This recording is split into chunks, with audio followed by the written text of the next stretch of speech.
رسالة قد انقطعت فلا رسول بعد ولا نبي রাসূল করিম সাল্লাল্লাহু আলাইহি ওয়াসাল্লাম হচ্ছে শেষ নবী।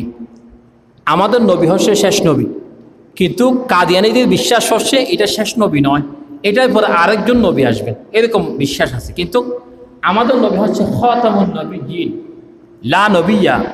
আমাদের রসুলের পরে, আমাদের নবীর পরে আর কোনো নবী পৃথিবীর মধ্যে আসবে, এটা ঈমান আনলে তার, এটা বিশ্বাস করলে তার ঈমান থাকবে না। কারণ যদি আসতো তাহলে রসুল পাক সাল্লাল্লাহু আলাইহি সাল্লাম আজ থেকে পৃথিবীর থেকে চলে গেলেন 1400 বছর বা 1500 বছরের কাছাকাছি সময়।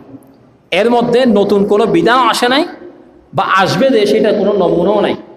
এই জন্য আমাদের নবীর পরে আর কোনো নবী এবং রসুল আসবে না। যদি কেউ এই মত আদর্শ যদি বিশ্বাস রাখে তার ঈমান থাকবে না। তাহলে আমাদের নবী হচ্ছে শেষ নবী, শ্রেষ্ঠ নবী, চূড়ান্ত নবী।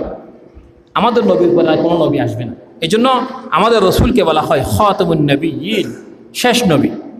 মা কানা মুহাম্মাদুন আবা আহাদিম মির রিজালিকুম ওয়ালাকিন রাসূলুল্লাহি ওয়া খাতামান নবিয়্যিন। এই মুহাম্মদ সাল্লাল্লাহু আলাইহি সাল্লাম হচ্ছে শেষ নবী, খাতামুন নবিয়্যিন। এরপরে ইন্না বাইনা ইয়াদা আস-সাআতি কাযাবিন ফাহযারুহুম, নিশ্চয় কিয়ামতের পূর্বে অনেক গুর এবং মিথ্যাবাদী, যারা মিথ্যা নবুয়ত দাবি করবে, এইরকম অনেক মানুষ পৃথিবীর মধ্যে আবির্ভাব হবে। এটা রসুলের হাদিস দিয়ে রসুলে বললেন, ইন্না বাইনা ইয়াদাই সাআ কাযাবিনা ফাহযারুহুম। হে উম্মত, আমি তো শেষ নবী, সেটা আল্লাহ আমাকে জানিয়ে দিয়েছেন।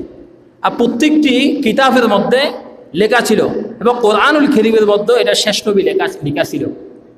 এই জন্য আমার পরে অনেক মিথ্যাবাদীরা নবুয়তের দাবি করবে, কিন্তু তোমরা এটার উপর বিশ্বাস রাখিও না যে আমি শেষ নবী।